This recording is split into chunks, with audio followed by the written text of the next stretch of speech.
السلام علیکم ورحمۃ اللہ وبرکاتہ۔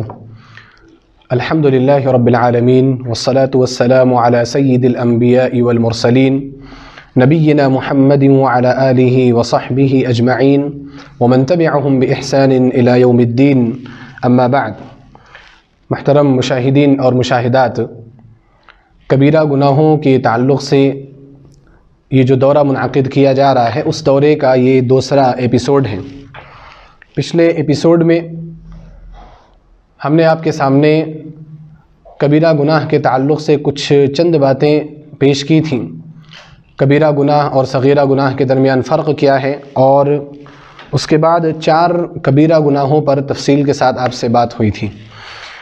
آج کے درس میں انشاءاللہ ہم 5ویں کبیرہ گناہ سے اس درس کا آغاز کریں گے۔ یہ جو کتاب ہمارے سامنے ہے، اس کتاب میں 5واں جو کبیرہ گناہ ذکر کیا گیا ہے وہ ہے زکوٰۃ نہ دینا۔ دیکھیں، زکوٰۃ اللہ سبحانہ و تعالیٰ نے ہر مسلمان پر فرض قرار دیا ہے۔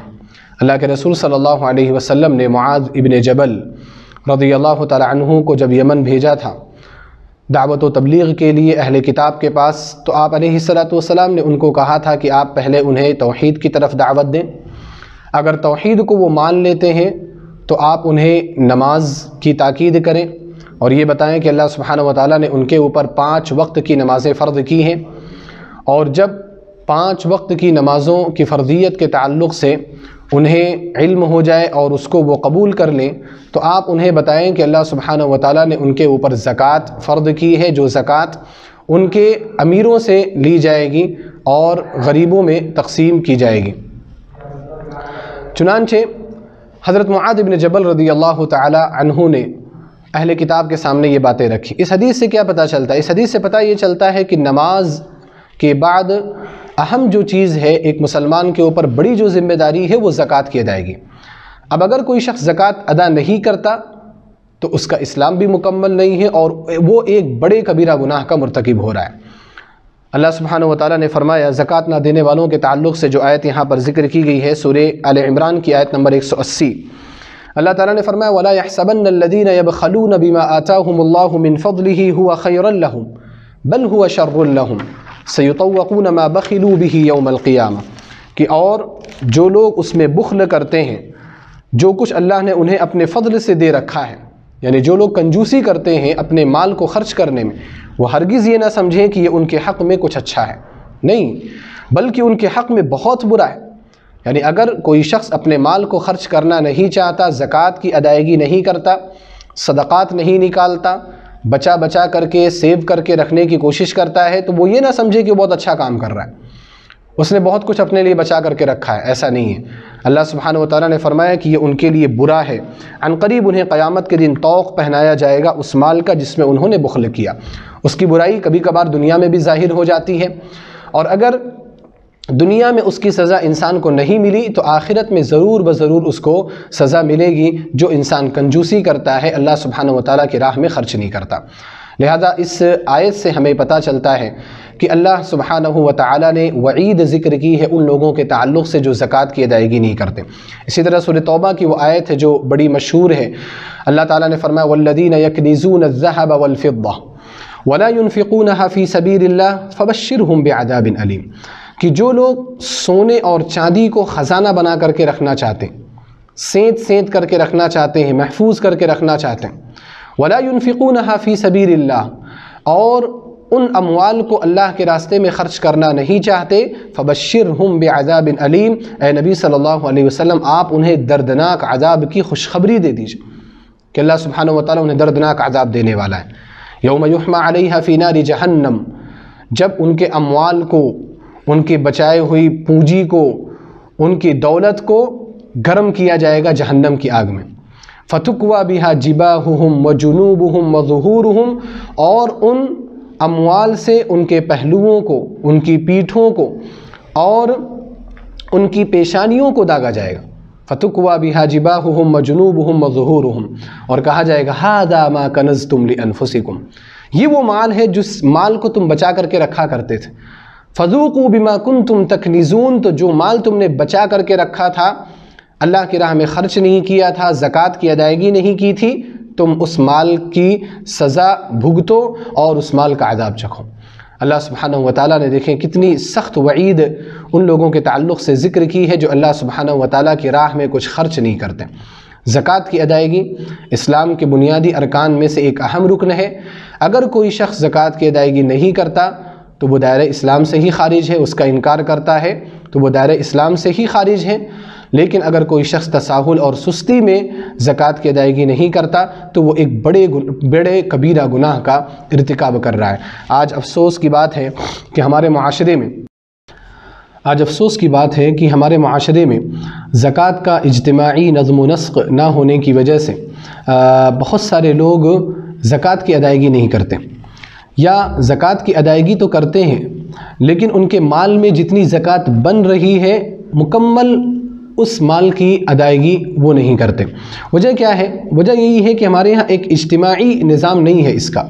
بیت المال ہیں، مسجدوں نے بیت المال قائم کیے ہیں، سوسائٹیز نے بیت المال قائم کیے ہیں، لیکن وہ سب انفرادی بیت المال ہیں، ایک گروہ کے، ایک فریق کے اور ایک جماعت یا ایک جمعیت کے وہ بیت المال ہیں۔ ایک اجتماعی اگر نظم و نسق ہے تو ایک ڈیٹا تیار ہونا چاہیے سارے لوگوں کا کہ جو زکوٰۃ ادا کرتے ہیں، اور جب سال پورا ہو جائے یا جس مہینے میں عمومی طور پر، جیسے رمضان کے مہینے میں عمومی طور پر زکوٰۃ کی ادائیگی ہوتی ہے، تو ان سے تعلق قائم کیا جائے، ان کو کانٹیکٹ کیا جائے کہ آپ کے مال میں زکوٰۃ بنتی ہے، آپ نے اپنی زکوٰۃ ادا نہیں کی، آپ اپنے زکوٰۃ کی ادائیگی کریں۔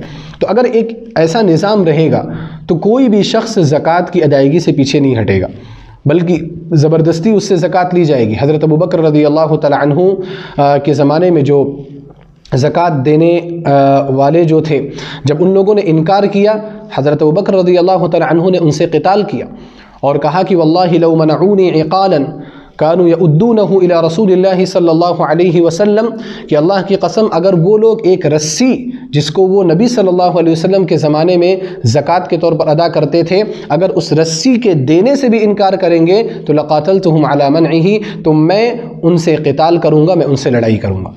یہ زکوٰۃ ایک رکن ہے، اس کو اسلام کے رکن کے طور پر سمجھنا بہت ضروری ہے، لیکن بہت تساہل ہے ہمارے یہاں، بہت سستی ہے، اور اس کا نتیجہ ہم اور آپ دیکھ رہے ہیں کہ مسلمان کمیونٹی میں مسلمانوں کے درمیان غربت اور افلاس بڑھتا جا رہا ہے، بھیک مانگنے والوں کی تعداد بڑھتی جا رہی ہے، بے روزگاروں کی تعداد بڑھتی جا رہی ہے، بہت سارے مسلمان معاشی تنگی کی وجہ سے خودکشی کر رہے ہیں، بہت سارے مسلمان معاشی تنگی کی وجہ سے غائب ہو جاتے ہیں، قرض میں ڈوبے ہوئے ہیں، وہ لوگوں کا سامنا نہیں کر سکتے، ان کی زندگی دوبھر ہو چکی ہے۔ ان ساری جو چیزیں ہیں، یہ سارے جو حالات ہیں، ان سب کا ذمہ دار کون ہے؟ ان سب کا ذمہ دار ہم اور آپ ہیں کہ ہمارے مال میں زکوٰۃ فرض ہوتی ہے لیکن پھر بھی ہم زکوٰۃ کی ادائیگی نہیں کرتے۔ تو اس لیے ہمیں زکوٰۃ کی ادائیگی کو انتظام کے ساتھ اور نظم و نسق کے ساتھ ادا کرنا ضروری ہے، اور اس میں کسی بھی طرح کی تساہلی یا سستی کسی بھی طرح سے ہمارے لیے جائز اور درست نہیں ہے۔ آگے ہم بڑھتے ہیں۔ چھٹا جو کبیرہ گناہ ہے جس کا تذکرہ اس کتاب میں کیا گیا ہے کہ بلا عذر رمضان کے روزے نہ رکھنا۔ رمضان کے روزے رکھنا اللہ سبحانہ وتعالیٰ نے ہر مسلمان پر فرض قرار دیا ہے، واجب ہے۔ اللہ تعالیٰ نے فرمایا فمن شہد منکم الشہر فلیصم، تم میں سے جو شخص بھی رمضان المبارک کے مبارک مہینے میں حاضر ہو، موجود ہو، باحیات ہو، باصحت ہو، اس کے لیے ضروری ہے کہ وہ رمضان المبارک کے ایام کے روزے رکھیں۔ اگر کوئی شخص رمضان المبارک کے ایام کو پا کر کے صرف سستی اور کاہلی کی بنا پر رمضان کے روزے چھوڑتا ہے تو یہ ایک کبیرہ گناہ ہے، اور یہ ایک ایسا گناہ ہے کہ انسان اگر اس کے بعد روزوں کی قضا کرنے کی کوشش بھی کرے گا تب بھی یہ روزوں کی قضا اس کے لیے کافی نہیں ہوگی۔ بلا عذر رمضان کے روزے چھوڑ دینا یہ ایک کبیرہ گناہ ہے۔ افسوس کی بات ہے کہ آج ہم دیکھتے ہیں کہ ہمارے نوجوان جو جم میں اپنا وقت صرف کرتے ہیں، جن کی باڈی بڑی مضبوط ہے، جن کی باڈی بڑی گٹھیلی ہے، جن کا جسم بڑا گٹھیلا ہے، وہ لوگ اگر ان کے ٹرینرز اگر ان کو بولتے ہیں کہ آپ کو یہ کھانا ہے، یہ نہیں کھانا ہے، اتنے دن تک آپ کو ڈائٹ کرنا ہے، اتنے دن تک آپ کو ان چیزوں سے پرہیز کرنا ہے، وہ ان کی بات مان لیتے ہیں، لیکن طاقت رکھنے کے باوجود، قوت رکھنے کے باوجود اللہ سبحانہ وتعالیٰ کے لیے روزہ رکھنے کی استطاعت نہیں رکھتے۔ یہ بڑے افسوس کی بات ہے کہ انسان دنیاوی مفاد کی خاطر چیزوں کو ترک کر دے، لیکن اللہ سبحانہ و تعالیٰ کی رضا کی خاطر چیزوں کو ترک کرنے کے لیے راضی نہ ہو، یہ کیسی خود غرضی ہے اور یہ کیسا اسلام سے اعراض ہے۔ اسلام ہمیں جس طرح سے زندگی گزارنے کی تعلیم دیتا ہے اس میں ہر طرح کی اچھائی ہے۔ آپ دیکھیں بہت سارے ماہرین اور بہت سارے ڈاکٹرز کا یہ کہنا ہے کہ اگر آپ اپنی صحت کو اچھی رکھنا چاہتے ہیں تو کم از کم مہینے میں 3 دن آپ بھوکے رہیں۔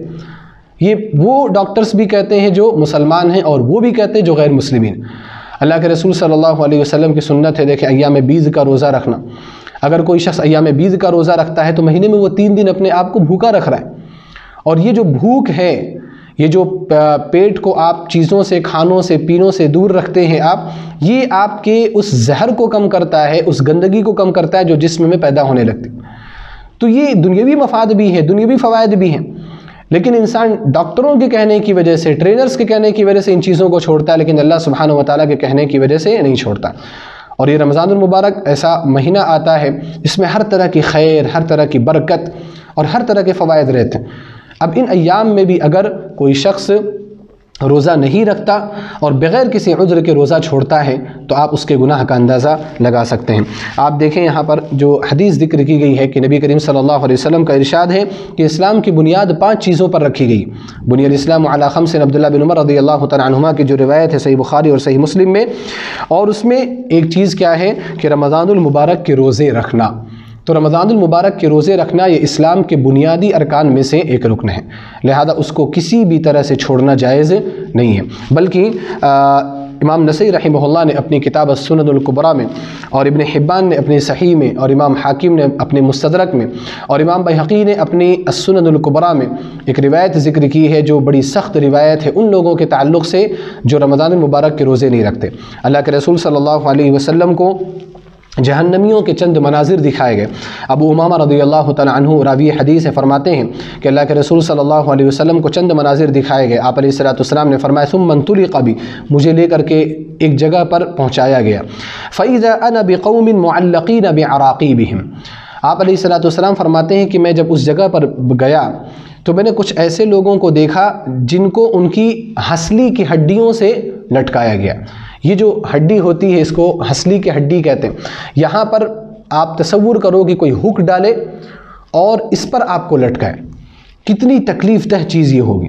آپ علیہ السلام نے فرمایا کہ کچھ ایسے لوگ تھے جن کو ان کی ہنسلی کی ہڈیوں کے سپورٹ میں ان کو لٹکایا گیا تھا۔ مشققۃ اشداقہم، آپ علیہ السلام فرماتے ہیں کہ ان کی بانچیں چری ہوئی تھیں۔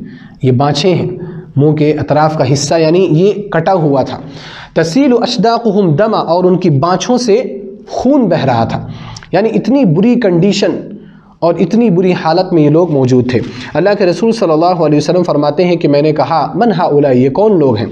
تو فرشتوں نے کہا، جو فرشتے آپ کے ساتھ تھے، آپ علیہ السلام کو انہوں نے کہا کہ الذین یفطرون قبل تحلۃ صومہم، یہ وہ لوگ ہیں جو اپنے روزے کے وقت کے ہونے سے پہلے افطار کر لیا کرتے تھے، یعنی افطار کا وقت ابھی ہوا نہیں، جلد بازی کرتے تھے، سورج ابھی ڈوبا نہیں اور سورج کے ڈوبنے سے پہلے وہ افطار کر لیا کرتے تھے۔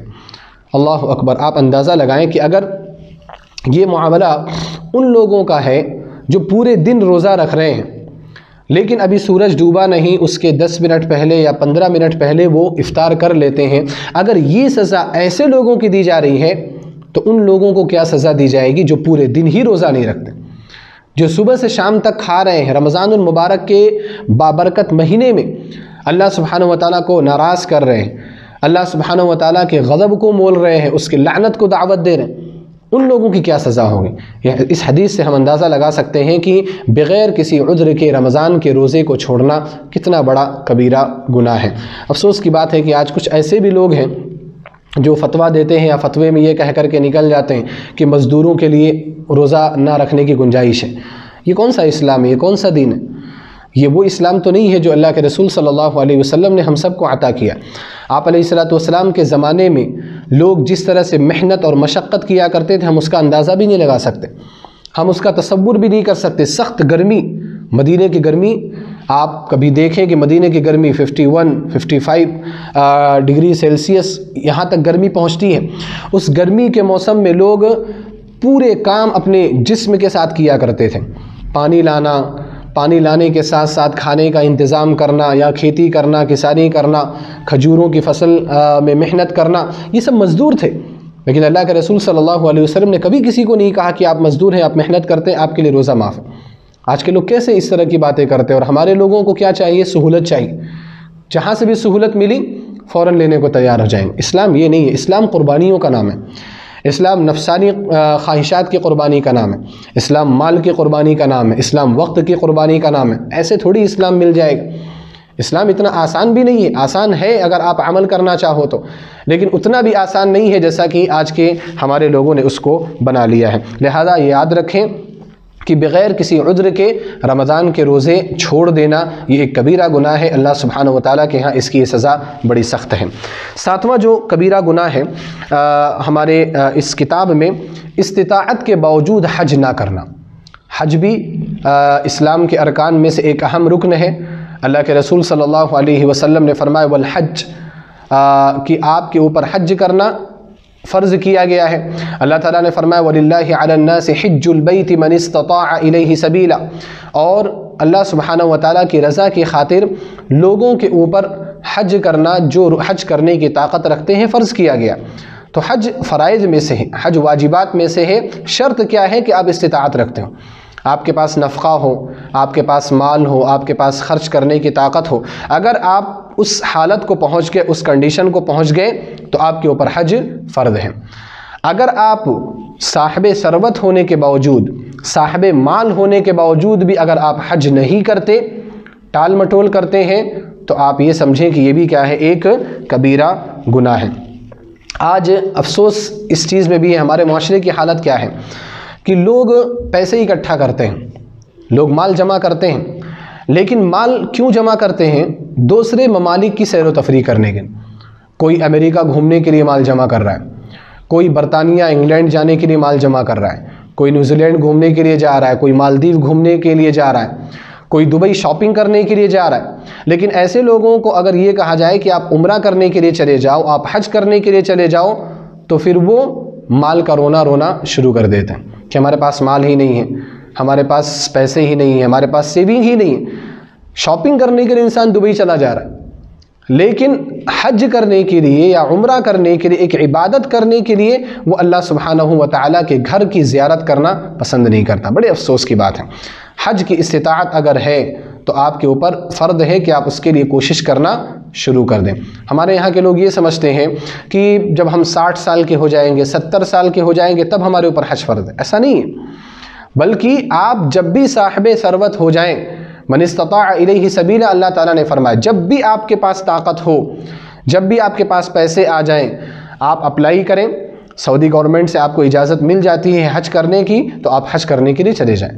اس میں ذرہ برابر بھی تاخیر نہ کریں. فرض کریں آپ صاحب ثروت ہیں، آپ ٹال مٹول کر رہے ہیں، موت کا کسی کو کوئی بھروسہ نہیں، موت آ گئی، وفات ہو گئی، اب آپ اللہ سبحانہ و تعالیٰ کے ہاں کیا جواب دیں گے؟ اللہ سبحانہ و تعالیٰ تو جانتا ہے نا کہ آپ کے پاس مال تھا، پھر بھی آپ نے حج نہیں کیا، آپ کیا جواب دیں گے اللہ کے پاس؟ تو اس لیے حج کے تعلق سے اگر استطاعت آپ کے پاس آ گئی تو اس کے لیے فوراً کوشش کر دینا آپ کے لیے ضروری ہے. سلف کے بہت سارے اقوال ہیں جو لوگ استطاعت کے باوجود حج نہیں کرتے، اور بڑے سخت اقوال ہیں. عمر بن خطاب رضی اللہ تعالیٰ عنہ کا ایک قول ہے جس کو حافظ ابن کثیر رحمہ اللہ نے اپنی تفسیر میں ذکر کیا ہے کہ حضرت عمر رضی اللہ تعالیٰ عنہ نے فرمایا کہ من اطاق الحج فلم یحج. حضرت عمر رضی اللہ تعالیٰ عنہ نے فرمایا کہ من اطاق الحج، کہ جو حج کرنے کی طاقت رکھیں، فلم یحج، اس کے باوجود وہ حج نہ کرے، فسواء علیہ یہودیا مات او نصرانیا، تو اس کو کوئی فرق نہیں پڑتا کہ وہ یہودی ہو کر کے مرے یا نصرانی ہو کر کے مرے.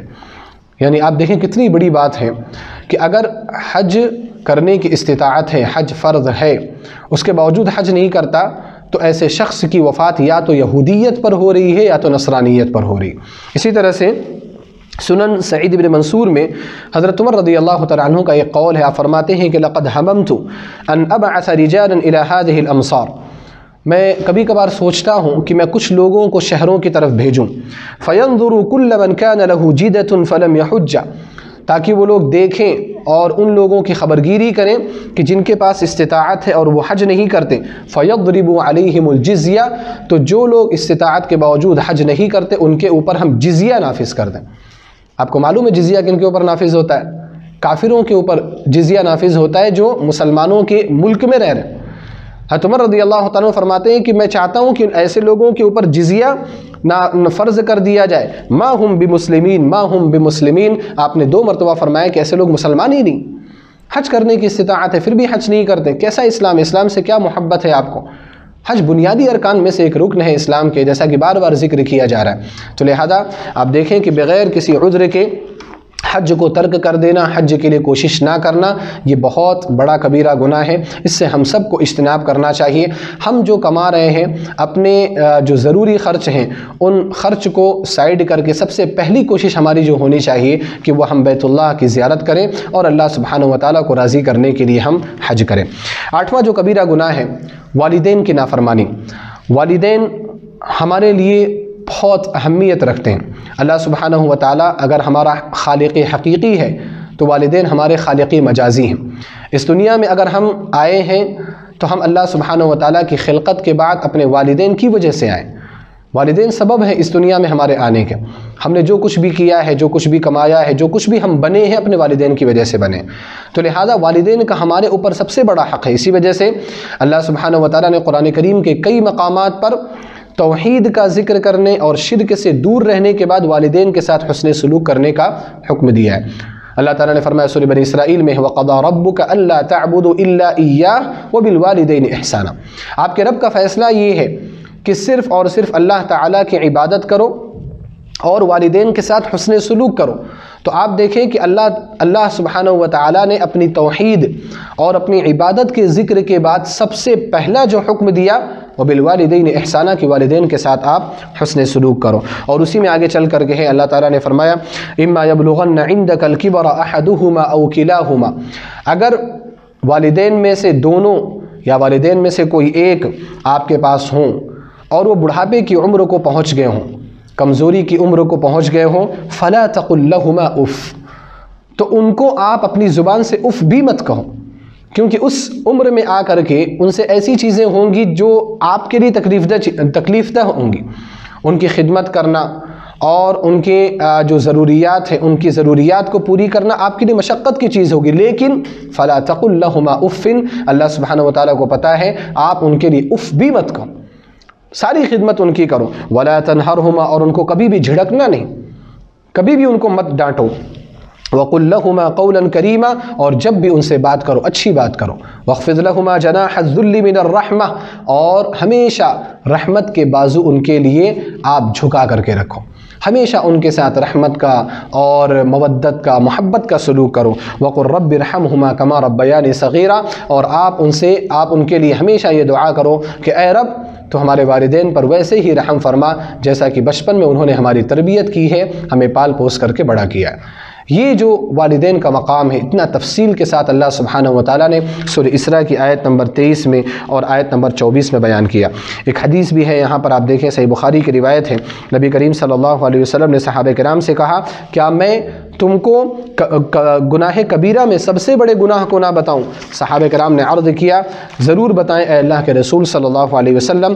آپ علیہ الصلوۃ والسلام نے فرمایا اللہ کے ساتھ شرک کرنا، والدین کی نافرمانی کرنا اور جھوٹی گواہی دینا۔ آپ دیکھیں کبیرہ گناہوں میں سے بھی بڑے گناہ ہیں، اور والدین کی نافرمانی کرنے کو کن گناہوں کی فہرست میں شامل کیا؟ آپ علیہ الصلوۃ والسلام نے شرک کرنے کی فہرست میں شامل کیا۔ سب سے پہلے اللہ کے ساتھ شرک کرنے کا تذکرہ کیا کہ یہ بڑا گناہ ہے، اور اس کے بعد جو بڑا گناہ ہے والدین کی نافرمانی کرنا۔ اندازہ لگا سکتے ہیں کہ آپ کی والدین کی خدمت کرنا اور ان کے ساتھ حسن سلوک کرنے کا کیا مقام ہے، اور ان کی نافرمانی کرنے کا کیا مقام ہے۔ تو لہذا ہم سب کو چاہیے کہ ہم اپنے والدین کے ساتھ نرمی کے ساتھ اور مودت اور محبت کے ساتھ ہم بات کریں، ان سے اچھا سلوک کریں۔ سب سے زیادہ ہمارے حسن اخلاق کے اگر کوئی اس دنیا میں مستحق ہے تو وہ ہمارے والدین۔ بہت سارے لوگ اپنے دوستوں کے لیے بڑے اچھے رہتے ہیں، باہر جتنے بھی لوگ ہیں ان کے لیے بڑے اچھے رہتے ہیں، لیکن اپنے والدین کے لیے اچھے نہیں ہوتے۔ گھر میں داخل ہوتے ہی اپنے والدین کو گالی دینا، ان کو جھڑکنا، ان کو مارنا، ان کو ڈانٹنا یہ ان کا شیوا ہوتا ہے، یہ اچھے لوگ نہیں ہیں۔ اچھا انسان وہ ہے جو اپنے گھر میں اچھا ہو۔ اللہ کے رسول صلی اللہ علیہ وسلم نے فرمایا خیرکم خیرکم لأہلہ وانا خیرکم لأہلی، تم میں سب سے بہتر وہ ہے جو اپنے گھر والوں کے لیے بہتر، اور میں تم میں سب سے زیادہ اپنے گھر والوں کے لیے بہتر۔ گھر والوں سے مراد جہاں ازواج مطہرات ہیں وہاں گھر میں رہنے والے افراد بھی ہیں، والدین بھی عمومی طور پر اس کے مفہوم میں داخل ہیں۔ لہذا اگر کوئی شخص اپنے والدین کے لیے اچھا نہیں ہے تو وہ باہر کسی کے لیے اچھا نہیں ہو سکتا، اور اگر کوئی شخص اپنے والدین کے لیے اچھا ہے تو باہر اگر اس سے کچھ اونچا نیچا ہو بھی جاتا ہے تو انشاءاللہ زیادہ فرق اس سے نہیں پڑے گا۔ لہذا والدین کی آپ خدمت کریں، اور یہاں پر میں والدین کو بھی کہنا چاہتا ہوں کہ دیکھیں اولاد کی آپ ایسی تربیت کریں کہ آگے چل کر کے وہ آپ کی خدمت کریں۔ ہمارے یہاں یہ ہوتا ہے کہ ابھی آپ جوان ہیں، ابھی آپ اپنی جوانی میں ہیں، ابھی آپ طاقت اور قوت میں ہیں، تو آپ اپنے والدین کی کیئر نہیں کرتے۔ آپ کے جو بچے ہیں نا، آپ کے اس عمل کو دیکھ رہے ہوتے ہیں کہ آپ اپنے والدین کے ساتھ کیا سلوک کریں گے۔ پھر آپ جب بڑے ہو جائیں گے، آپ جب اس عمر کو پہنچ جائیں گے تو آپ کے بچے آپ کے ساتھ وہی سلوک کریں گے جو آپ نے اپنے والدین کے ساتھ سلوک کیا۔ پھر جب آپ بڑے بوڑھے ہو جائیں گے تو رونا شروع کریں گے کہ ہماری اولاد ہمارے لائق نہیں ہے، ہماری خدمت نہیں کرتی۔ تو آپ نے کون سے اپنے والدین کی خدمت کی؟ گھروں میں آپ تربیت ایسی کریں، گھر میں ایسا ماحول بنائیں کہ بچے دیکھیں کہ آپ اپنے امی کے ساتھ، اپنے ابو کے ساتھ کیسا سلوک کرتے ہیں۔ وہ بچہ دیکھے گا نا تو بڑے ہو کر کے ویسا ہی کرے گا۔ تو لہذا ایک گھر میں ایک ایسا اچھا ماحول ہونا چاہیے۔ اور اسی طرح سے میں والدین کو بھی کہنا چاہوں گا کہ اگر اولاد کی طرف سے کچھ غلطیاں ہوتی ہیں، کچھ چوک ہو جاتی ہے، آپ ان کی اصلاح کرنے کی کوشش کریں، آپ ان کے ساتھ قطع تعلقی نہ کریں۔ دیکھا یہ جاتا ہے کہ ایک عمر کو پہنچنے کے بعد والدین جو ہیں اگر بچوں سے تھوڑی موڑی بھی غلطی ہو جائے ان کو گھروں سے الگ کرنے کی کوشش کرتے ہیں، یا جائیداد سے بہت سارے والدین بے دخل کر دیتے ہیں کہ جائیداد سے ان کو بے دخل کر دیا جائے، میرے وراثت میں ان کو کوئی بھی حصہ نہیں ملے گا، یہ میرے لائق نہیں ہے۔ آپ سب کو جوڑ کر کے چلیے۔ یہاں پر غلطی بعض والدین سے یہ بھی ہوتی ہے کہ بعض بچوں کو زیادہ امپورٹنس دیتے ہیں، اہمیت دیتے ہیں، اور بعض بچوں کو اگنور کر دیتے ہیں۔ یہ بھی ہمارے یہاں نہیں ہونا چاہیے۔ آپ کے بچے بچے ہیں، سب کے ساتھ اگر آپ برابر کا سلوک کریں گے، حسن سلوک رکھیں گے تو سارے بچے آپ کی خدمت کے لیے تیار ہوں گے۔ تو دونوں طرف سے ہمارے یہاں کمی ہے، والدین کی طرف سے بھی کبھی کبھار کمی ہو جاتی ہے، اولاد کی طرف سے بھی ہمیں کبھی کبھار کمی ہو جاتی ہے۔ تو اگر اچھا معاشرہ ہمیں بنانا ہے تو اولاد کو بھی اپنے حقوق سمجھنا ضروری ہے، اور والدین کو بھی اپنے حقوق کو سمجھنا ضروری ہے۔ اگلا جو کبیرہ گناہ ہے، کبیرہ گناہ نمبر 9، اہل و اقارب سے قطع تعلق ہے۔ اہل و اقارب یعنی رشتہ دار، رشتہ دار سے قطع تعلقی، رشتہ توڑ دینا، یہ بھی کبیرہ گناہوں میں سے ایک بڑا کبیرہ گناہ ہے۔ آپ دیکھیں کہ اللہ سبحانہ و تعالیٰ نے ہم سب کو جو پیدا کیا ہے تو ہم سب کو اپنے آس پاس رہنے والے، اپنے قریب رہنے والے لوگوں کا زیادہ خیال کرنے کا حکم دیا۔ آپ دیکھیں کہ والدین کے بارے میں بھی بات ہوئی، والدین کو اتنی اہمیت کیوں دی گئی؟ کیونکہ وہ آپ کے سب سے قریبی، تو زیادہ آپ کو ان کے ساتھ اچھا سلوک کرنا ہے۔ پھر اس کے بعد سب سے زیادہ قریبی کون ہے؟ رشتہ دار ہیں۔ رشتہ داروں کے ساتھ اچھا سلوک کرنا ہے، رشتہ داروں کا خیال رکھنا ہے۔ تو لہذا رشتہ داروں کا خیال رکھنا، رشتہ جوڑنا، صلہ رحمی جس کو کہا جاتا ہے، اس کو بہت اہمیت دی گئی ہے۔ قرآن کریم میں بھی اس کا تذکرہ ہے، اور اللہ کے رسول صلی اللہ علیہ وسلم کے فرامین میں بھی اس کا تذکرہ ہے۔ سورہ محمد کی آیت ہے یہاں پر، آیت نمبر 22 اور 23، اللہ تعالیٰ نے فرمایا فَهَلْ عَسَيْتُمْ إِن تَوَلَّيْتُمْ أَن تُفْسِدُوا فِي الْأَرْضِ وَتُقَطِّعُوا أَرْحَامَكُمْ أُولَٰئِكَ الَّذِينَ لَعَنَهُمُ اللَّهُ فَأَصَمَّهُمْ وَأَعْمَىٰ أَبْصَارَهُمْ۔ کیا تم لوگوں سے اس کے سوا کچھ توقع کی جا سکتی ہے کہ اگر تم الٹے منہ پھر گئے تو زمین میں فساد برپا کرو گے اور آپس میں قطع رحمی کر لو گے؟ یعنی اللہ سبحانہ و تعالیٰ نے یہاں پر یہ بیان کیا کہ اگر انسان اسلام سے دور بھاگے گا تو کیا چیزیں پیدا ہوں گی؟ زمین میں فساد مچائے گا اور صلہ رحمی کو ختم کرے گا، رشتوں کو توڑے گا۔ اللہ سبحانہ و تعالیٰ نے فرمایا کہ اگر تم زمین میں فساد برپا کرنے لگے اور رشتہ داروں کے حقوق کا خیال نہیں کیا تو اولئک الذین لعنہم اللہ، یہی وہ لوگ ہیں جن پر اللہ سبحانہ و تعالیٰ کی لعنت ہوتی ہے۔ فاصمہم واعمی ابصارہم، اللہ سبحانہ و تعالیٰ ان کو بہرا کر دیتا ہے اور ان کی آنکھوں کو اندھا کر دیتا ہے، یعنی اللہ سبحانہ و تعالیٰ ان سے حق کی توفیق کو چھین لیتا ہے۔ تو آپ دیکھیں کہ اللہ سبحانہ و تعالیٰ نے اس آیت کے اندر ان لوگوں کے اوپر لعنت کی جو رشتہ داریوں کو توڑتے ہیں، جو صلہ رحمی نہیں کرتے، جو رشتہ داروں کے حقوق کا خیال نہیں رکھتے، اللہ سبحانہ و تعالیٰ نے ان کے اوپر لعنت کی ہے۔ ایک اور حدیث ہے جو اس کتاب میں مذکور ہے کہ اللہ کے رسول صلی اللہ علیہ وسلم نے فرمایا، صحیح بخاری کی روایت ہے اور مسند احمد میں بھی یہ روایت موجود ہے، کہ رشتوں کو جوڑنے والا وہ شخص نہیں ہے جو بدلے میں رشتے استوار کرتا ہے، بلکہ حقیقی معنوں میں رشتوں کو جوڑنے والا وہ ہے جو ٹوٹے ہوئے رشتے استوار کرتا ہے۔ آپ نے کیا فرمایا؟ لیس الواصل بالمکافئ، رشتوں کو جوڑنے والا کون شخص ہے؟ وہ شخص نہیں ہے جو بدلے میں رشتہ جوڑے۔ مفہوم کیا ہے اس کا؟ ہمارا اور آپ کا معاملہ کیا ہے کہ اگر سامنے والا رشتہ دار آپ کے ساتھ اچھا کرتا ہے تو آپ اس کے ساتھ اچھا کرتے ہیں، اور اگر آپ کا رشتہ دار آپ کے ساتھ اچھا نہیں کرتا تو آپ اس کے ساتھ اچھا نہیں کرتے۔ تو اگر آپ سامنے والے کے اچھا کرنے کی وجہ سے اس کے ساتھ اچھا کر رہے ہیں تو یہ تو رشتہ داری جوڑنا نہیں ہے، یہ تو بدلے میں چیزیں کرنا ہے، وہ تو آپ ہر ایک کے ساتھ کرتے ہیں۔ دنیا میں کوئی بھی انسان ہو، چاہے وہ آپ کا رشتہ دار ہو یا نہ ہو، اگر آپ کے ساتھ اچھا سلوک کرتا ہے تو آپ اس کے ساتھ اچھا سلوک کرنا چاہتے ہیں۔ احسان کا بدلہ احسان، اچھائی کا بدلہ اچھائی۔ رشتہ داری جوڑنا اس کا نام نہیں ہے۔ رشتہ داری جوڑنا کس کا نام ہے؟ کہ سامنے والا غلط کرے، سامنے والا آپ کے حقوق کا خیال نہ رکھے، اس کے باوجود آپ اس کے حقوق کا خیال رکھیں، یہ اصل صلہ رحمی ہے، یہ اصل رشتہ داری کو جوڑنا ہے۔ اسی چیز کو اللہ کے رسول صلی اللہ علیہ وسلم نے فرمایا کہ جو بدلے میں کوئی کام کرے وہ رشتہ جوڑنے والا نہیں ہے، ولیکن الواصل الذی اذا قطعت رحمہ وصلها، صحیح رشتہ داری جوڑنے والا، صحیح صلہ رحمی کرنے والا وہ شخص ہے کہ جب اس کے رشتوں کو توڑا جائے اس کے باوجود وہ رشتوں کو جوڑنے کی کوشش کرے۔ لوگ اس کے خلاف جائیں، اس کے چاچا ہیں، اس کے ماموں ہیں، اس کے خلاف جائیں، اس کے خلاف باتیں کریں، آپ کے گھر میں آنا بند کر دیں، پھر بھی آپ ان کے گھر میں جائیں، پھر بھی آپ ان کے ساتھ اچھا سلوک کریں، پھر بھی آپ ان کے ساتھ اچھا معاملہ کریں، یہ اصل صلہ رحمی ہے۔ افسوس کی بات ہے کہ یہ صلہ رحمی کی یہ تعریف ہم میں سے بہت سارے لوگ نہیں جانتے۔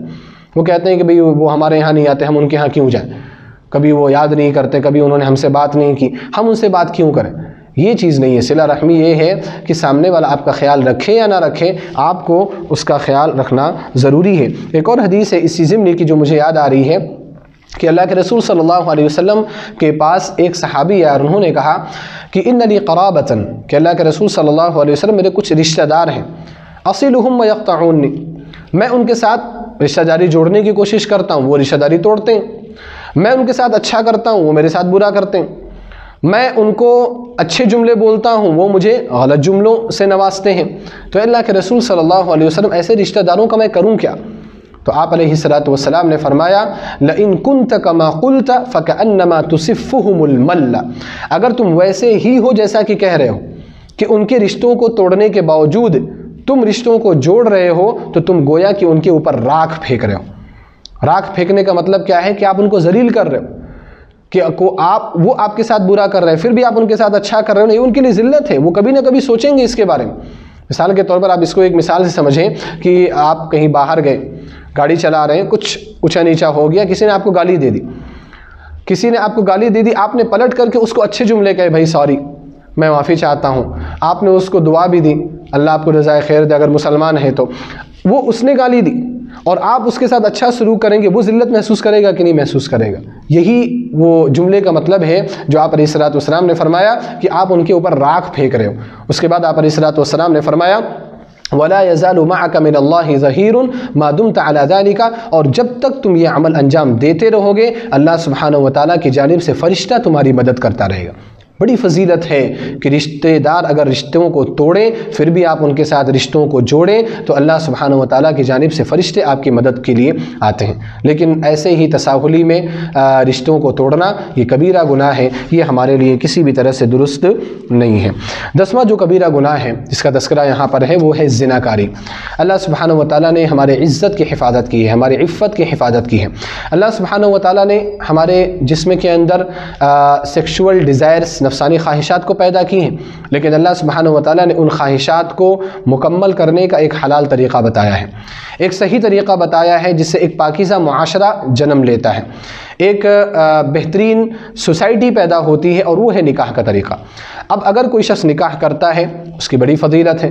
آپ علیہ السلام نے فرمایا کہ اللہ سبحانہ وتعالیٰ ان لوگوں کی مدد کرتا ہے جو لوگ اپنی عزت کی حفاظت کی خاطر نکاح کرنے کی کوشش کرتے ہیں۔ آپ نکاح کریں گے، اللہ سبحانہ وتعالیٰ اگر آپ فقیر ہیں تو غنی بنا دے گا، اگر آپ کے پاس مال نہیں ہے، آپ کو اللہ سبحانہ و تعالیٰ مالدار بنا دے گا، نکاح کرنے کی بڑی فضیلت۔ تو جب ایک راستہ اللہ تعالیٰ نے دیا نکاح کرنے کا، اور جب اللہ سبحانہ و تعالیٰ نے نکاح کرنے کی فضیلتوں کو بھی بیان کیا، تو ظاہر سی بات ہے کہ اب اگر کوئی شخص ان تمام چیزوں کے باوجود کوئی غلط راستہ اختیار کرنا چاہے، کوئی دوسرا راستہ اختیار کرنا چاہے، تو وہ اللہ سبحانہ و تعالیٰ کے ہاں مغضوب ہوگا، وہ اللہ سبحانہ و تعالیٰ کے ہاں ناپسندیدہ ہوگا۔ اسی وجہ سے زنا کاری جو ہے وہ اللہ سبحانہ و تعالیٰ کو سخت ناپسند ہے، اور اللہ سبحانہ و تعالیٰ کو غیرت آتی ہے جب کوئی اس کا بندہ یا جب کوئی اس کی بندی زناکاری کے عمل کو انجام دیتی ہے، تو اللہ سبحانہ و تعالیٰ سے زیادہ غیرت کسی کو نہیں آتی۔ اسی لیے اللہ تعالیٰ نے سورہ اسراء میں واضح طور پر فرمایا، آیت نمبر 32 میں، وَلَا تَقْرَبُوا الزِّنَا إِنَّهُ كَانَ فَاحِشَةً وَسَاءَ سَبِيلًا، کہ اے لوگوں زنا کے قریب بھی مت آؤ، یہ ایک بری چیز ہے، زنا ایک بری چیز ہے اور ایک بہت ہی برا راستہ ہے۔ آپ دیکھیں آپ علیہ الصلوۃ والسلام نے، یا آپ دیکھیں کہ اللہ سبحانہ و تعالیٰ نے اس آیت میں یہ نہیں کہا کہ ولا تزنوا، زنا مت کرو، بلکہ کیا کہا کہ ولا تقربوا الزنا، زنا کے قریب بھی مت جاؤ۔ کتنی سخت تنبیہ ہے کہ آپ اس غلط چیز تک پہنچنے کے جو اسباب ہیں، ان اسباب کے پاس ہی مت جاؤ آپ۔ اور وہ اسباب کیا ہیں؟ وہ اسباب واضح ہیں، انسان اپنی نگاہوں کو نیچی نہ کرے، یہ زنا تک پہنچانے کا ذریعہ ہے۔ انسان موبائل کا غلط استعمال کرے، یہ زنا تک پہنچانے کا ذریعہ ہے۔ انسان نکاح کرنا نہ چاہے، یہ زنا تک پہنچانے کا ذریعہ ہے۔ خواہشات ہے پھر بھی نکاح کرنا نہیں چاہتا، یہ زنا تک پہنچانے کا ذریعہ ہے۔ تو جو بھی اسباب اور ذرائع زنا تک پہنچانے والے ہیں، اللہ سبحانہ و تعالیٰ نے ان تمام ذرائع کو حرام قرار دی ہے۔ اصول فقہ میں جس طرح سے ہم جانتے ہیں کہ واجب تک پہنچنے کے لیے جو اسباب ہیں وہ بھی واجب ہوتے ہیں، تو اسی طرح سے حرام تک پہنچانے والے جو اسباب ہیں وہ بھی کیا ہوتے ہیں؟ وہ بھی حرام ہوتے ہیں۔ لہذا ان سے بچنا اور ان سے محفوظ رہنا ہم سب کے لیے ضروری ہے۔ نبی کریم صلی اللہ علیہ وسلم کا ارشاد ہے کہ جب کوئی بندہ زنا کرتا ہے تو ایمان اس سے نکل کر سر کے اوپر سائبان یعنی سائے کی مانند ہو جاتا ہے، اور جب وہ اس سے باز آ جاتا ہے تو لوٹ آتا ہے۔ اب اس حدیث پر غور کریں، سنن ابو داؤد کی روایت ہے کہ اللہ کے رسول صلی اللہ علیہ وسلم نے فرمایا کہ جب بندہ زنا کرتا ہے تو یہ زنا اتنا قبیح فعل ہے کہ زنا کرتے ہوئے انسان کے دل سے ایمان نکل جاتا ایک لمحے کے لیے، یعنی ایمان اس کے سر سے نکل کر کے ایک سائے کی طرح سے اس کے سر پر رہتا ہے۔ پھر جب وہ اس عمل سے دور ہو جاتا ہے تب ایمان اس کے پاس واپس لوٹ کر کے آ جاتا ہے۔ اس کا مطلب اگرچہ یہ نہیں ہے کہ وہ کافر ہو جاتا ہے، لیکن اس کا مطلب یہ ضرور ہے کہ ایسا شخص مکمل ایمان والا شخص نہیں ہے، ایسا شخص ناقص الایمان ہے اور وہ ایک بڑے گناہ کو انجام دے رہا ہے۔ لہذا اس عمل سے اپنے آپ کو محفوظ رکھنا چاہیے۔ اسی طرح صحیح بخاری کی ایک روایت میں آپ علیہ الصلوۃ والسلام نے ارشاد فرمایا، آنکھ کا زنا دیکھنا ہے، زبان کا زنا فحش کلامی ہے، ہاتھ کا زنا پکڑنا ہے، پیر کا زنا چلنا ہے، کان کا زنا سننا ہے، نفس تو خواہش و شہوت کا اظہار کرتا ہے اور شرمگاہ اس کی تصدیق کرتی رہتی ہے۔ آپ دیکھیں جو بھی چیزیں زنا تک پہنچانے والی ہیں، تمام چیزوں کو نبی علیہ الصلوۃ والسلام نے اس حدیث میں زنا قرار دیا۔ آنکھ کا غلط استعمال زنا تک پہنچانے والا ہے، آنکھ کے غلط استعمال کو ہی زنا کہا۔ کان کا غلط استعمال زنا تک پہنچانے والا ہے، کان کے غلط استعمال کو زنا قرار دیا۔ زبان کا غلط استعمال زنا تک پہنچانے والا ہے، اس کے غلط استعمال کو زنا قرار دیا۔ پیر کا غلط استعمال زنا تک پہنچانے والا ہے، تو آپ علیہ الصلوۃ والسلام نے اس پیر کے غلط استعمال کو ہی زنا قرار دی۔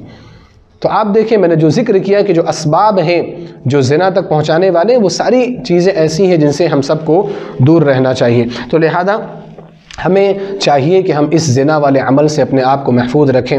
افسوس کی بات ہے کہ آج ہمارے معاشرے میں نکاح کو بہت مشکل بنا دیا گیا ہے۔ نکاح کے لیے اتنی ساری رسمیں اور اتنے سارے رواج اس کے ارد گرد لگا دیے گئے ہیں کہ ایک عام آدمی، ایک مڈل مین، ایک متوسط طبقے کا آدمی نکاح کرنے کی اگر سوچے بھی تو اس کے لیے بہت بڑی مشکل آن کھڑی ہو جاتی، اس کو ایک پہاڑ کی طرح سے یہ عمل لگتا ہے۔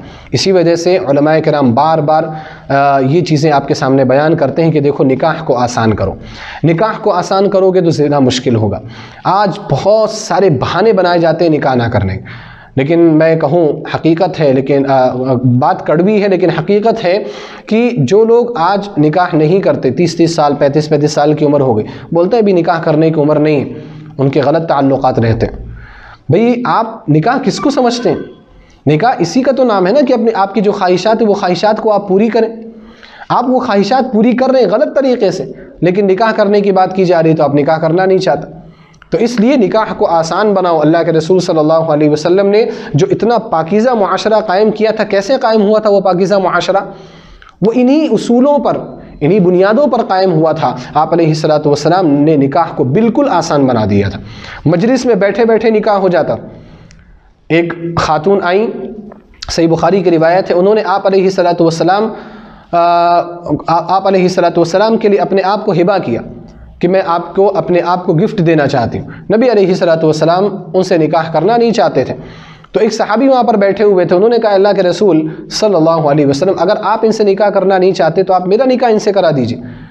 آپ علیہ الصلوۃ والسلام نے نہیں کہا کہ بھئی نکاح بڑی چیز ہے، پہلے انگیجمنٹ ہے، پھر اس کے بعد منہ دکھائی کی رسم ہوگی، پھر وہ انگوٹھی پہنانے کی رسم ہوگی، پھر یہ ہوگا، پھر وہ ہوگا. یہ ساری چیزیں آپ علیہ الصلوۃ والسلام نے بیان نہیں کی. آپ نے کیا کہا؟ تمہارے پاس ان کو مہر میں دینے کے لیے کیا ہے؟ انہوں نے کہا کچھ بھی نہیں ہے، غریب آدمی ہوں، میرے پاس کیا ہے؟ تو آپ علیہ الصلوۃ والسلام نے کہا ارے کچھ تو تلاش کرو. التمس ولو خاتما من حدید، لوہے کی ایک انگوٹھی ہی دے دو. مہر تو ضروری ہے، مہر تو واجب ہے، وہ دینا ضروری ہے، تو وہ دے دو، میں تمہاری شادی کرا دیتا ہوں. انہوں نے کہا اللہ کے رسول صلی اللہ علیہ وسلم بڑا غریب ہوں میں، میرے پاس کچھ بھی نہیں ہے، ہاں یہ جو کپڑا ہے نا صرف میرے پاس یہ ہے. اگر آپ کہیں کہ میں یہ کپڑا نصف کر دوں، میں آدھا کپڑا خود پہنوں گا اور آدھا کپڑا میں اپنی بیوی کو مہر کے طور پر دے دوں گا، تو میں اس کے لیے راضی ہوں. اللہ کے رسول صلی اللہ علیہ وسلم نے فرمایا کہ اگر تم نے اپنے پہنے ہوئے کپڑے کو نصف کر دیا تو نہ تمہارے کام کا رہ جائے گا اور نہ ہی تمہاری بیوی کے کام کا رہ جائے گا. اس کے بعد آپ علیہ الصلوۃ والسلام نے ان کو تھوڑی دیر کے لیے روکے رکھا. پھر آپ علیہ الصلوۃ والسلام کے ذہن میں آیا، آپ نے پوچھا ان سے تمہیں قرآن کریم یاد ہیں، صورتیں یاد ہیں؟ تو فوراً وہ بتانے لگے کہ اللہ کے رسول صلی اللہ علیہ وسلم یہ صورت یاد ہے. آپ علیہ الصلوۃ والسلام نے فرمایا فقد زوجتکھا بما معک من القرآن، یہ قرآن کریم کی صورتوں کے عوض میں تمہاری شادی ان سے کرا رہا ہوں کہ تم یہ صورتیں ان کو سکھا دینا. یہ دیکھیے یہ مہر ہے، مہر یہ ہے. اور اتنا آسان نکاح ایک مجلس میں نکاح ہو جاتا. تبھی تو ان لوگوں کے ہاں زنا کا تصور نہیں تھا، زنا بہت دور کی بات تھی ان کے لیے. لیکن آج ساری خواہشات موجود ہیں، فلمیں ہیں، ڈرامے ہیں، یوٹیوب ہے، فیس بک ہے، جہاں ہر وقت، ہر آن اور ہر لمحہ فحاشی. ہر وقت آپ کا ذہن غلط سوچنے پر مجبور ہو رہا ہے. پھر بھی یعنی اتنے فتنوں کے باوجود بھی نکاح کیا ہے بہت مشکل ہے. تو اس لیے ہمیں بہت محنت کرنے کی ضرورت ہے اگر ہم اپنے آپ کو صحیح کرنا چاہتے ہیں، تو اپنے آپ کو پاکیزہ رکھنا چاہتے ہیں. تو سب سے بڑی چیز یہ ہے کہ آپ سمجھیں کہ زنا جو ہے وہ ایک کبیرہ گناہ ہے. لہذا اس کبیرہ گناہ کی خطرناکی کو اپنے ذہن میں رکھیں. آپ اس کی خطرناکی کو ذہن میں رکھیں گے تو آپ اس سے بچنے کی کوشش کریں گے. اللہ سبحانہ و تعالی ہم سب کی حفاظت فرمائے. 11واں جو کبیرہ گناہ ہے وہ ہے لواطت اور عورت کے دبر میں مباشرت کرنا. لواطت کیا ہے؟ لواطت حضرت لوط علیہ السلام کی جو قوم جو عمل کیا کرتی تھی اس عمل کو عمل لواطت کہا جاتا ہے. بعض علماء نے اس نام کو پسند نہیں کیا ہے لیکن یہ نام استعمال کیا جاتا ہے. یعنی مردوں کا مردوں سے خواہش پوری کرنا، عورتوں کا عورتوں سے اپنی خواہش کو پوری کرنا، جس کو ہومو سیکشولیٹی آج کی زبان میں کہا جاتا ہے. یہ دیکھیں ایک قبیح عمل ہے اور یہ کسی بھی مذہب میں جائز نہیں رہا. خواہ وہ اسلام ہو، خواہ وہ سناتن دھرم ہو، خواہ وہ یہودیت ہو، خواہ وہ عیسائیت ہو، جتنے بھی مذاہب اس دنیا میں پائے جاتے ہیں کسی بھی مذہب میں اس عمل کو جائز نہیں بتایا گیا. ہر مذہب میں یہ عمل قبیح ہے. تو ایجاد کس نے کیا اس طرح کی چیزوں کو؟ یہ ایجاد کرنے والے ملحدین ہیں جو اپنے آپ کو کسی مذہب کی طرف منسوب کرنا پسند نہیں کرتے. یہ وہ لوگ ہیں جو اس عمل کو بڑھاوا دینے کی کوشش کر رہے ہیں. اور اتنی خباثت لوگوں کے ذہنوں میں ہے کہ آج حکومتی پیمانے پر اس کو منوانے کی کوشش ہو رہی. بعض حکومتوں نے تو باقاعدہ اجازت بھی دے دی ہے. یہ ایک اتنا خطرناک عمل ہے جو نیچر کے، فطرت کے خلاف ہے. ایک گندا عمل ہے، خبیث عمل ہے، ایک غلیظ عمل ہے. جتنی بھی سخت اور برے الفاظ اس کے لیے استعمال کیا جائے وہ کم ہے. اللہ سبحانہ و تعالیٰ نے خواہشات کو مکمل کرنے کے لیے مرد اور عورت کا جوڑا بنایا. اور خواہشات کی اصل تسکین جو ہے وہ مرد اور عورت کے ملاپ سے ہی ہو سکتی. مرد سے اپنی خواہشات کی تکمیل نہیں کر سکتا، عورت سے اپنی خواہشات کی تکمیل نہیں کر سکتی. یہ فطرت ہی نہیں ہے. اور جو لوگ بھی کہتے ہیں کہ نہیں ہمیں وہاں سکون ملتا ہے، ہمیں اس طریقے پر سکون ملتا ہے، وہ جھوٹے، وہ کذاب ہیں، وہ شیطان ہیں. ان کے ذہن میں شیطانیت ہے، شیطان ان کی زبان سے یہ کلمات نکلواتا ہے تاکہ دوسرے لوگ بھی اس برائی کی طرف آ سکیں، دوسرے لوگ بھی اس جال میں پھنس جائیں، بس یہی ہے۔ اس کے علاوہ ان کا دل جانتا ہے، ان کی حالت ان کو معلوم ہے کہ یہ ایک ایسا گندا عمل ہے جس میں کسی بھی طرح کا کوئی سکون نہیں۔ فطرت میں سکون ہے، غیر فطری عمل میں کبھی بھی کسی کو سکون نہیں مل سکتا۔ تو جس طرح سے مردوں سے اپنی خواہش پوری کرنا حرام ہے، اسی طرح سے عورتوں سے اپنی خواہشات کو پورا کرنا بھی حرام ہے، اور اسی طرح سے شوہر کا اپنی بیوی کے پچھلے حصے میں دبر میں بھی جمع کرنا کیا ہے؟ حرام ہے، کیونکہ اللہ سبحانہ و تعالیٰ نے وہ جو حصہ بنایا ہے وہ حصہ جماع کے لیے نہیں بنایا، وہ حصہ اللہ سبحانہ و تعالیٰ نے غلاظت کو نکلنے کے لیے بنایا ہے، گندگی کو نکلنے کے لیے بنایا ہے۔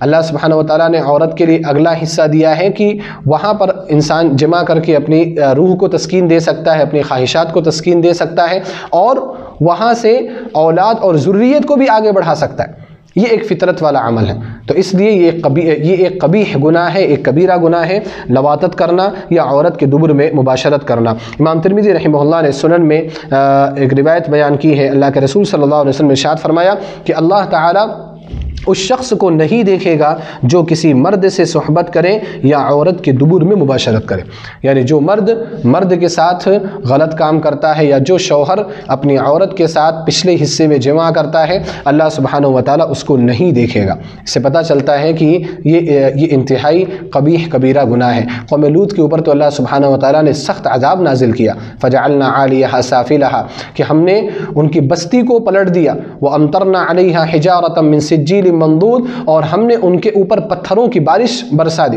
تو یہ قوم لوط کو یہ سزا ملی، قوم لوط کو یہ عذاب ملی۔ آج بھی یہ اس طرح کے عمل انجام دیے جا رہے ہیں، تو اللہ سبحانہ و تعالیٰ کے عذاب سے ایسے لوگوں کو ڈرنا چاہیے۔ اور خاص طور پر یہ جو عمل ہے، یہ شوہر اور بیوی کے درمیان کا جو عمل ہے، بہت سارے جوڑے اس عمل کی قباحت سے واقف نہیں ہیں۔ دیکھیں، اگر محبت پیدا کرنی ہے تو فطرت میں محبت ہے۔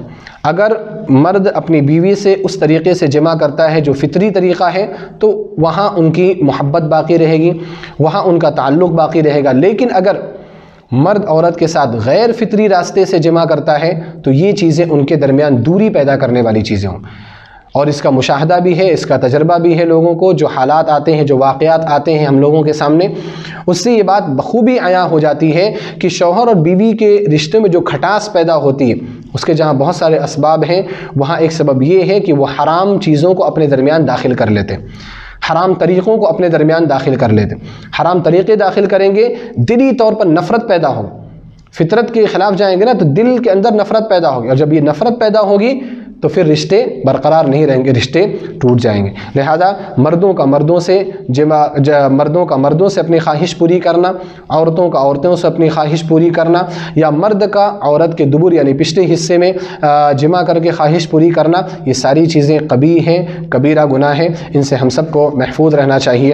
آج کے اس درس میں انہی چیزوں پر ہم اکتفا کرتے ہیں۔ اللہ سبحانہ و تعالیٰ سے اس دعا کے ساتھ کہ الہ العالمین ان تمام کبائر سے ہم سب کی حفاظت فرما، آمین۔ وآخر دعوانا ان الحمد للہ رب العالمین، والسلام علیکم ورحمۃ اللہ وبرکاتہ۔